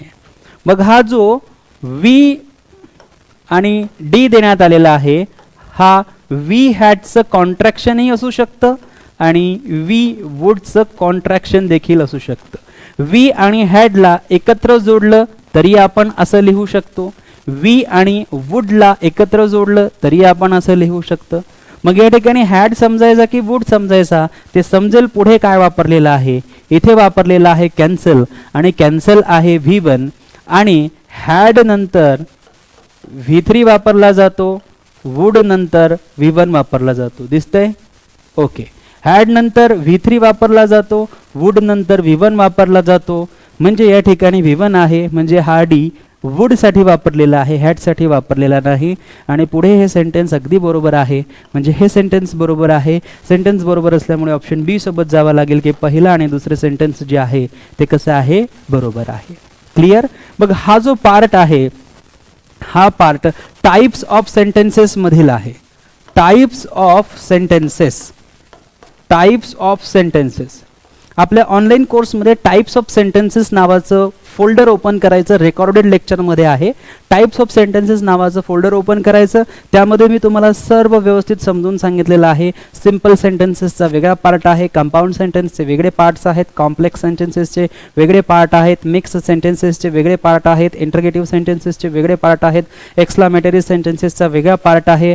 आणि त्यानंतर सुरू होतो कंडिशनल सेंटेन्सेस. मग कंडिशनल सेंटेन्सेसमध्ये तुमचे type 0 conditional sentence, type 1 conditional sentence, type 2 conditional sentences and type 3 conditional sentences. हे जर पाहिलं तर टाइप 1 कंडिशनल सेंटेन्स, हे जर पाहिलं तर टाइप 2 कंडिशनल सेंटेन्स, हे जर पाहिलं तर कोणतंच कंडिशनल सेंटेन्स होत नाही, कारण हे चुकीचं आहे. म्हणजे टाइप्स ऑफ सेंटेन्सेस या प्रकरणातून घेतलेला हा प्रश्न आहे. आणि तुम्ही जर ऑब्झर्वेशन तुमचं चांगलं असेल, तुम्ही जर प्रश्नपत्रिकेचं व्यवस्थित ऑब्झर्वेशन करत असणार, विश्लेषणही व्यवस्थित पाहत असणार, करत असणार, तर तुम्हाला आवर्जून एक व्यवस्थितरित्या लक्षात आलेलं असेल की हायपोथेटिकल सेंटेन्सेस किंवा इमॅजिनरी सेंटेन्सेस ज्यांना आपण म्हणतो किंवा हे कंडिशनल सेंटेन्सेस म्हणतो, 2019च्या पेपरपासून किंवा 2018 पासून 2018-19 जर आपण पाहिले तर यामध्ये सर्वाधिक प्रश्न जे आहेत त्यांची संख्या जी आहे ती याच प्रकरणामधून विचारण्यात आलेले प्रश्न आहेत. टाइप्स ऑफ सेंटेन्सेस या पॅटर्नवर विचारण्यात आलेले सेंटेन्सेस आहेत. त्यानंतर घेऊया आपला आजचा पुढचा प्रश्न. पुढचा प्रश्न आहे identify the correct sentence or sentences. The first sentence is doctor Simmons has taken on the position of the head of department. आता या सेंटेन्समध्ये आपण बघूया, डॉक्टर सिमन्स अगदी बरोबर आहे, हॅज बरोबर आहे, टेकन बरोबर आहे, V3 on the position, taken on the position. Taken the position direct घेऊ शकतो, टेकन नंतर ऑन घेता येत नाही. So doctor Simmons has taken the position, doctor Simmons has taken the position of the head of department. So हे sentence जे आहे हे सेंटेन्स बरोबर आहे. आता मी तुम्हाला आर्टिकल या चॅप्टरमध्ये सांगितलेलं आहे की रँक ऑफ असेल, जॉब ऑफ असेल, टायटल ऑफ असेल, पोझिशन ऑफ असेल, त्याच्यानंतर आर्टिकल घ्यायचं नाही. इथे बघा पोझिशन ऑफ आहे, इथे काय आहे पोझिशन ऑफ, त्याच्यानंतर आर्टिकल वापरलेला आहे द. हा कसा आहे चुकीचा, म्हणजे हे देखील चुकीचं होणार. सो सेंटेन्स फर्स्ट जे आहे ते चुकीचं होणार. जे ऑप्शन 1 ला सजेस्ट करत आहेत की बरोबर आहेत ते एलिमिनेट करायचे. दुसरं sentence, he is the finest young player around at the moment. आता बघा ही बरोबर आहे, इज बरोबर आहे, the finest, finest superlative degree आहे म्हणून त्याच्या आधी article the. Young player, he is the finest young player, तो फायनेस्ट असलेला यंग प्लेयर आहे. अराउंड म्हणजे आसपास, सभोवताली, सभोवतालच्या परिसरात, ॲट द मोमेंट या क्षणाला. ॲट द मोमेंट या क्षणाला बरोबर आहे, अराउंड म्हणजे आसपास, जवळपास असलेला. So he is the finest young player around at the moment, म्हणजे आत्ताच्या क्षणाला आपल्या आसपास असलेला तो एक फायनेस्ट यंग प्लेयर आहे. या सेंटेन्समध्ये कोणत्याही प्रकारची मिस्टेक मिळत नाही म्हणून हे सेंटेन्स बरोबर होणार. तिसरं सेंटेन्स पाहूया, she was company director when she retired. She was company director. बघा शी बरोबर आहे, वॉज बरोबर आहे, कंपनी बरोबर आहे, डिरेक्टर ही बरोबर आहे. शी वॉज कंपनी डिरेक्टर, ती कंपनीची डिरेक्टर होती. शी वॉज कंपनी डिरेक्टर, ती कंपनीची डिरेक्टर होती. वेन, जेव्हा शी रिटायर्ड. आता बघा शी रिटायर, शी रिटायर म्हणजे काय, तिने दुसऱ्याला रिटायर केलं असं होऊ शकत नाही. आपल्याला काय म्हणायचंय की ती रिटायर्ड झाली तेव्हा ती कंपनीची डायरेक्टर होती. ती रिटायर्ड झाली तेव्हा ती कंपनीची डायरेक्टर होती. म्हणजे ज्या वेळेला त्या स्त्रीची रिटायरमेंट झाली त्यावेळेस ती स्त्री कंपनीची डायरेक्टर होती. आणि या ठिकाणी जर आपण पाहिलं शी रिटायर्ड म्हणजे तिने दुसऱ्या कोणत्या तरी व्यक्तीला रिटायर केलं असं होऊ शकत नाही. म्हणून या ठिकाणी ती स्वतः रिटायर झाली म्हणून आपल्याला शी नंतर इथे काय घ्यावं लागणार, आधी गॉट घ्यावा लागणार आणि त्याच्यानंतर आपल्याला घ्यावा लागणार रिटायर्ड. मग आता आपलं सेंटेन्स बरोबर होणार, she was company director when she got retired. ती स्वतः जेव्हा रिटायर्ड झाली तेव्हा ती कंपनीचे डायरेक्टर होती. आणि म्हणून हा एक गॉट शब्दशी आणि रिटायर्डच्या मध्ये नसल्यामुळे तिच्या स्वतःवर ते जात नाहीये, तिने दुसऱ्या कोणत्या तरी व्यक्तीला रिटायर केलं असा तो अर्थ जात आहे. आणि मग ती कंपनीची डायरेक्टर होती, मग तिने दुसऱ्याला रिटायर केलं. कुणीच व्यक्ती दुसऱ्याला रिटायर करू शकत नाही. जेव्हा त्याचा टर्म संपतो तेव्हा तो रिटायर होतो. आणि म्हणून या ठिकाणी हे जे सेंटेन्स आहे हे सेंटेन्स कॅन्सल होणार. मग आपल्याला फक्त दुसऱ्या सेंटेन्स सोबत जावं लागणार. ऑप्शन सी फक्त दुसरं सेंटेन्स सजेस्ट करते. तिसरं चुकीचं असल्यामुळे बी सोबत जाता येणार नाही, डी सोबत जाता येणार नाही. ऑप्शन सी जे असेल तेच आपलं राईट ऑप्शन असेल. क्लिअर? त्यानंतर घेऊया पुढचा प्रश्न. पुढचा प्रश्न आहे आयडेंटिफाय द करेक्ट सेंटेन्स और sentences Rajyaseva 2018. The question is leap years that have 366 days contain an extra day in February. आणि पुढचं सेंटेन्स आहे leap years which have 366 days contain an extra day in February. आता बघा इथे काय आहे leap years, इथे देखील काय आहे लीप इयर्स. दर 4 वर्षातनं येतं की 5 वर्षातनं येतं? 4 वर्षातनं येतं. ओके, 4 वर्षातनं जे लीप इयर येतं त्याच्यामध्ये असं म्हटलं जातं की फेब्रुवारी महिन्यामध्ये त्याचा एक एक्स्ट्रा डे वाढतो. 28 दिवसाचे 29 दिवस होतात. ठीक आहे, आपल्याला ग्रामर चेक करायचं आहे. लीप इयर्स याच्यानंतर बघा कॉमा देण्यात आलेला आहे आणि त्याच्यानंतर म्हणण्यात आलेलं आहे दॅट हॅव 360 डेज, की त्याला किती दिवस असतात? 366 दिवस असतात. लीप इयर्स की ज्याचे 366 दिवस असतात, कंटेन करतो and extra day in February. फेब्रुवारीमध्ये एक एक्स्ट्रा डे जो आहे तो त्याच्यामध्ये समाविष्ट करतो लीप इयर्स. आता बघा दोन्ही सेंटेन्सेसमध्ये काहीच फरक नाहीये. फरक फक्त एका शब्दाचा आहे. इथे आहे दॅट आणि इथे आहे विच. हे दोन्हीही रिलेटिव्ह प्रोनाउन्स आहेत आणि हे दोन्हीही रिलेटिव्ह प्रोनाउन्स ज्या इनॅक्टिव्ह वस्तू आहेत त्यांच्यासाठी आपण वापरत असतो. दॅटचा वापर आपण सजीवांसाठीही करतो, परंतु या ठिकाणी दॅटचा वापर लीप इयर्ससाठी करण्यात आलेला आहे. विचचा वापर सजीवांसाठी कधीच केला जात नाही, फक्त वस्तूंसाठी केला जातो. म्हणून इथे लीप इयर्स जे आहेत त्या वस्तू म्हणून एक फिजिकल नाहीये, नॉन फिजिकल आहे. मग या ठिकाणी बघा लीप इयर्स व्यक्ती आहे का, ह्युमन बिंग आहे का, ॲनिमल आहे का, बर्ड आहे का, नाही. मग अशा परिस्थितीत आपण दॅटचाही वापर करू शकतो, वस्तूंसाठी आपण विचचाही वापर करू शकतो. म्हणून पहिलंही सेंटेन्स बरोबर आहे आणि दुसरंही सेंटेन्स बरोबर आहे. इथे हा जो हॅव वापरण्यात आलेला आहे हा हॅव इयर्स आहेत म्हणून. लीप इयर्स एकापेक्षा जास्त लीप इयर्स बद्दल बोललं जात आहे म्हणून हा इथे हॅव जो आहे तो बरोबर आहे. 360 डेज हा लीप इयर्सला, हा जो कॉमाने समाविष्ट केलेला भाग आहे हा लीप इयर्स बद्दलची माहिती सांगतोय आणि त्याची माहिती सांगून झाली की तो कॉमा देतो. याला म्हणतात अपोजिटिव्ह नाउन. हे तुम्हाला नाउन चॅप्टर मध्ये मी स्पेशली समजून सांगितलेलं आहे. त्यानंतर या ठिकाणी बघा कंटेन हा V1 आहे आणि कंटेन हा देखील V1 आहे. आपण वर्ब V1 वापरला कारण आपला सब्जेक्ट काय आहे लीप इयर्स, प्लुरल आहे म्हणून V1 वापरावा लागेल. एक्स्ट्रा डे साठी एन वापरला. इन फेब्रुवारी बरोबर आहे. फुल स्टॉप बरोबर आहे. दोन्ही सेंटेन्सेस बरोबर आहेत म्हणून आपल्याला बोथ 1 and 2 करेक्ट विचारलेली आहे म्हणून 1 and 2 सेंटेन्सेस बरोबर होणार. कोणतंही सेंटेन्स इथे चुकीचं होणार नाही. हा प्रकार आहे रिलेटिव्ह प्रोनाउनचा, जो प्रोनाउन चॅप्टर मध्ये तुम्हाला मी रिलेटिव्ह प्रोनाउन हे जवळपास 3 ते 4 भागांमध्ये समजून सांगितलेलं आहे. तुम्हाला काहीच करायचं नाहीये, फक्त ऑनलाईन कोर्स जो आहे त्यामधील असलेले सर्व व्हिडिओज 2-2, 3-3 वेळेस बघा. फास्ट फॉरवर्डिंगचं ऑप्शन आहे, फास्ट स्पीड करून पहा म्हणजे जेणेकरून तुमचा वेळ जास्त जाणार नाही, परंतु रिव्हिजन मात्र असली पाहिजेच. घेऊया पुढचा प्रश्न. पुढचा प्रश्न आहे identify the incorrect sentence. Identify the incorrect sentence. आतापर्यंत करेक्ट सेंटेन्सेस विचारली होती, बरोबर सेंटेन्सेस विचारलेली होती. आता चुकीची सेंटेन्स विचारलेली आहे, अयोग्य सेंटेन्स विचारलेली आहे. पहिला सेंटेन्स बघा, आय त्याच्यानंतर विल घेतलेला आहे आणि त्याच्यानंतर आहे डाईंग. आता बघा आपल्याला माहिती आहे की संध्याकाळचं जे जेवण असतं म्हणजे रात्रीचं जे जेवण असतं त्याला आपण काय म्हणतो डिनर.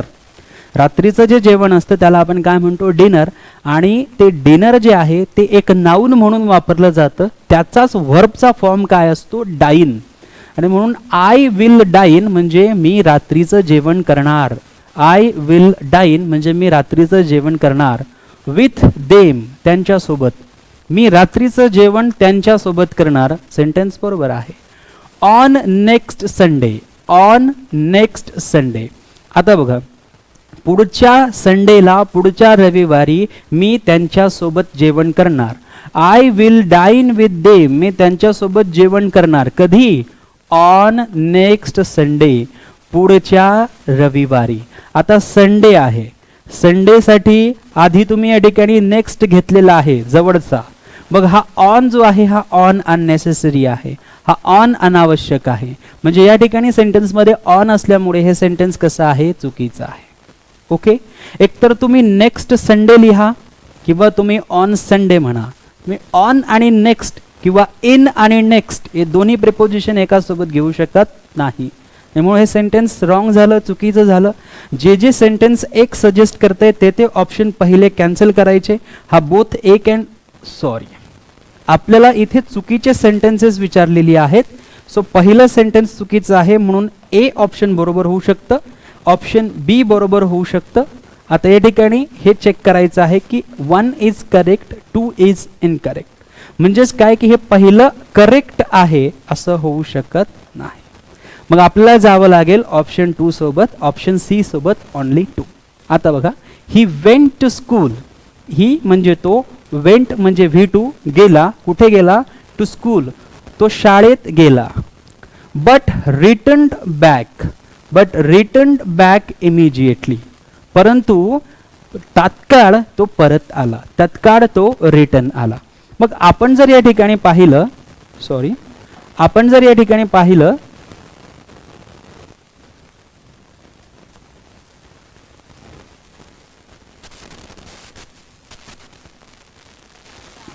ओके, आता बघा इथे रिटर्न म्हणजे काय? परत येणे. रिटर्न म्हणजे काय? परत येणे.